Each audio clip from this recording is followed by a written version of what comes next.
Good morning dear students. कल हमने बेटा क्लासिफिकेशन किया था प्लांट और एनिमल टिश्यू का। आज हम जो आपका पहला टिश्यू है squamous,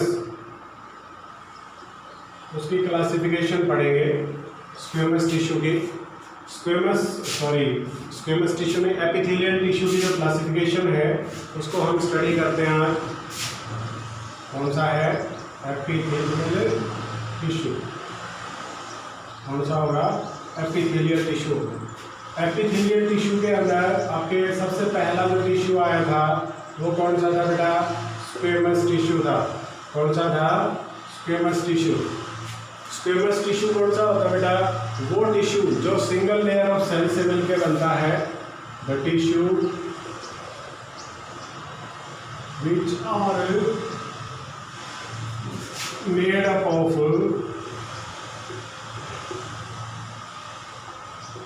single layer of cell, which are made up of single layer of cell, and they are compactly arranged,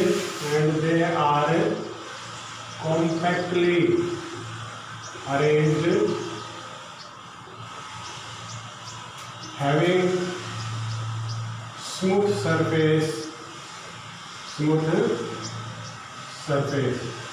देखिए ये कहाँ पे होते हैं बेटा? ये आपके ऐसे टिश्यूज हैं जो सिंगल लेयर ऑफ सेल से मिलके बने हैं और इनका जो सरफेस होता है वो कैसा होता है बेटा? स्मूथ होता है। कैसा होता है? स्मूथ सरफेस होता है। अब ये जो स्मूथ सरफेस है स्क्वेमस टिश्यू के अंदर, ये आपका जनरली पाया जाता है, आपका जो स्किन होती है उसके अंदर पाया जाता है। स्किन के जो सेल्स हैं वो आपके एपिथेलियल टिश्यू से बने हुए हैं। तो स्क्वेमस टिश्यू भी आपका किससे बना हुआ होगा?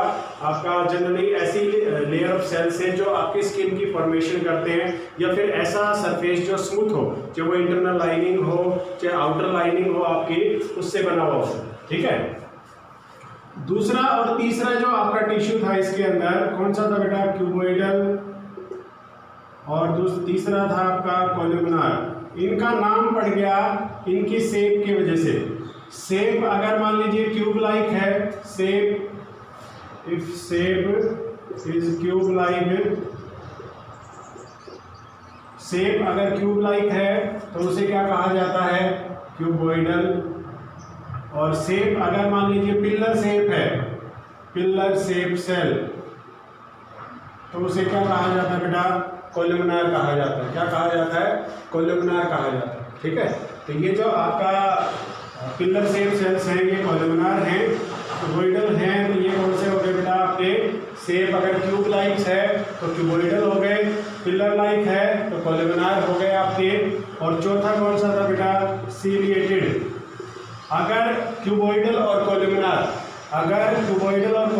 दोनों के ऊपर सीलिया प्रेजेंट हो, अगर क्यूबोइडल और कोलुमिनार दोनों के ऊपर क्या प्रेजेंट हो? सीलिया प्रेजेंट हो, तो उसे क्या कहा जाता है? सीलिएटेड कहा जाता है। क्या कहते हैं उसे? सीलिएटेड कहते हैं। तो ये जो सीलिएटेड आपके सेल्स हैं या टिश्यूज हैं, ये आपके स्पेशलाइज नहीं है, मतलब ये खुद से कुछ स्पेशलाइज नहीं है, इन्हीं की मॉडिफाइड फॉर्म है। अगर क्यूब लाइक सेल्स के ऊपर सीलिया डेवलप हो गया तो भी वो सीलिएटेड कहलाएगा, और अगर मान लीजिए पिलर लाइक से जो सेल्स होता है उसके ऊपर डेवलप हो गया तो भी वो क्या कहलाएगा? सीलिएटेड कहलाएगा। तो ये आपका क्यूबोइडल और कोलुमिनार हैं जो सीलिएटेड के अंदर कन्वर्ट हो जाते हैं। ये जो आपके चार टिश्यू थे एपिथेलियल के, कौन से थे? सिंपल के। कॉम्प्लेक्स के अंदर हमने कल पढ़ा था ग्लैंडुलर आता है आपका। कौन सा आता है? ग्लैंडुलर। तो ग्लैंडुलर टिश्यू कौन सा होगा बेटा?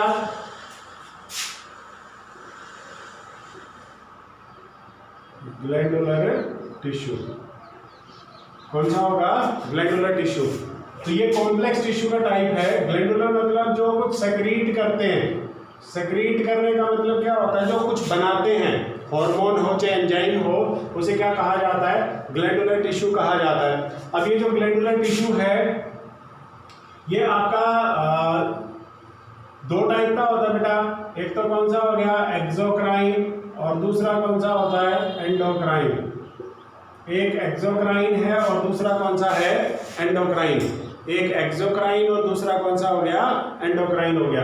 एक्सोक्राइन कौन से होते हैं, ये आपकी डक्ट ग्लैंड होती हैं, डक्ट ग्लैंड।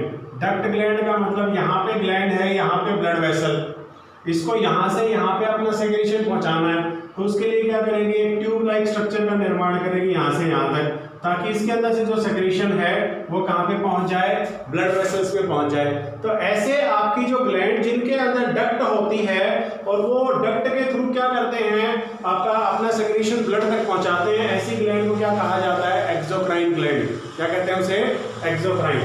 एंडोक्राइन कौन सी होती है, जो डक्टलेस ग्लैंड होती है। कौन सी होती है, डक्टलेस ग्लैंड।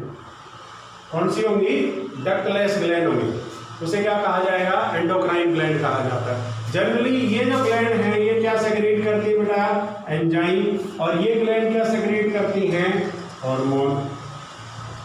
क्या सेक्रेट करती हैं, हार्मोन।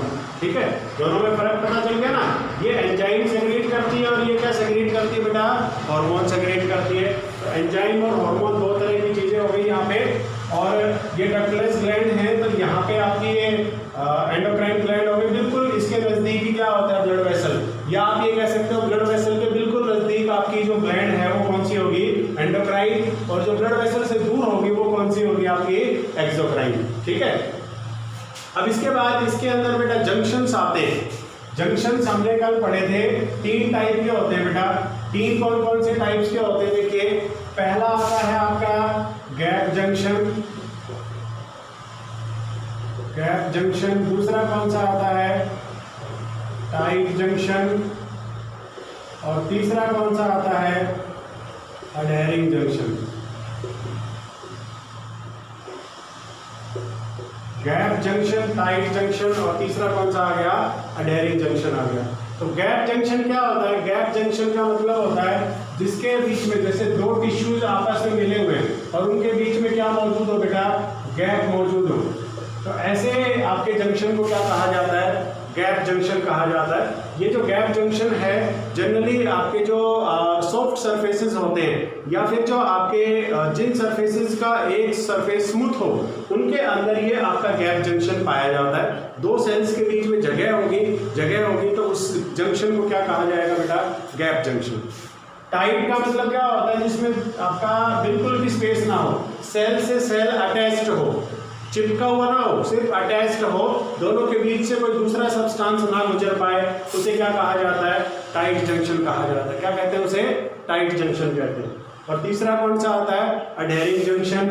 अडहेरिंग जंक्शन कौन सा होता है बेटा, जिसमें एक सेल दूसरे सेल के साथ चिपक जाता है, अडहेयर हो जाता है, यहाँ पे भी गैप नहीं होता, लेकिन और इसमें क्या फर्क होता है, इसमें तो सिर्फ आपके एक दूसरे के नजदीक मौजूद रहते हैं ताकि दूसरी कोई चीज वहां से ना गुजर पाए। और यहाँ पे क्या होता है, अडहेरिंग जंक्शन के अंदर आपका थोड़ा सा आपका अटैच्ड हिस्सा रहता है। उस अटैच्ड हिस्से की वजह से क्या होता है, अटैच्ड हिस्से की वजह से आपका जो सेल है वो दूसरे सेल के साथ तब तक अडहेयर रहेगा जब तक कि वो लिविंग रहेगा। अगर वो आपका यहाँ से रिमूव होगा तो किस कंडीशन में होगा, डेड होके, लिविंग कंडीशन के अंदर यहाँ से रिमूव नहीं होगा। तो ये आपका कौन सा हो गया, अडहेरिंग जंक्शन हो गया। तो यहाँ पे आके आपका एपिथेलियल टिश्यू खत्म होता है। कल हम डिस्कस करेंगे कनेक्टिव टिश्यू। ठीक है, थैंक यू।